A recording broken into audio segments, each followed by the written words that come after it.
ఈ పెద్ద పెద్ద కాంట్రాక్టర్లు అందరితో కుమ్మక్కై కేసీఆర్ గారు ప్రజల కోసం ఆలోచన చేస్తే, నీళ్ళ కోసం ఆలోచన చేస్తే, వీళ్ళు సొంత వనరుల కోసం, డెవలప్మెంట్ కోసం, ఆస్తులు పెంచుకోవడం కోసం ఆలోచన చేసి ఇవాళ మీ వల్ల రేవంత్ రెడ్డి లాంటి వ్యక్తి, తెలంగాణ ఉద్యమానికి సంబంధం లేని వ్యక్తి, కేసీఆర్ గారి కాలి గోటికి సరిపోని వ్యక్తి, ఆయన నిలబడి కేసీఆర్ గారిని చేయెత్తి చూపించి కేసీఆర్ గారి మీద సిబిఐ ఇవాళ నేను వేస్తా అని చెప్తున్నాడంటే కారణం ఎవరు దీనికి? నేను భరించిన, ఇదే హరీష్ రావు గారు, ఇదే సంతోష్ రావు గారు అనేక కుట్రలు చేసినా కూడా భరించిన. నా మీద ఓపెన్గా మీడియా మిత్రులందరితో రకరకాల మాటలు చెప్తే కూడా నేను భరించిన.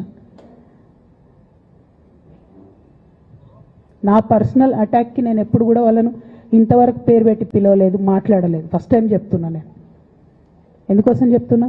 కేసీఆర్ గారికి ఈ వయసులో సిబిఐ ఎంక్వైరీ ఏందండి? ఎందుకోసం ఆ కర్మ పట్టింది? ఎందుకు భరించాలి? ఇటువంటి వాళ్ళని చూస్తూ ఎందుకోసం ప్రొటెక్ట్ చేసుకోవాలి? బీఆర్ఎస్ పార్టీ తమ్ముల కోపం రావచ్చు, కానీ వాస్తవాలు చేదుగున్నా అప్పుడప్పుడు మాట్లాడుకుంటేనే, మందు తీసుకుంటేనే ఆరోగ్యం మంచిగా అవుతుంది. ఇట్లా చెప్పుకుంటూ పోతే చాలా చాలా అంశాలు ఉన్నాయి.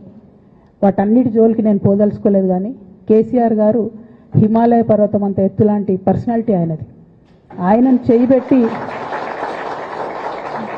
ఆయనను చేయబెట్టి చూపించి అవినీతి అని అంటే నిజంగా చాలా బాధ అవుతూ ఉన్నది. ఎందుకంటే నా పెళ్ళప్పుడు నా పెళ్లి చేయడానికి కూడా ఇబ్బంది పడ్డటువంటి వ్యక్తి ఆయన. రాజకీయాలలో 40-50 ఏళ్ళు ఉంటే కూడా ఆస్తులు సంపాదించుకోలే కేసీఆర్ గారు.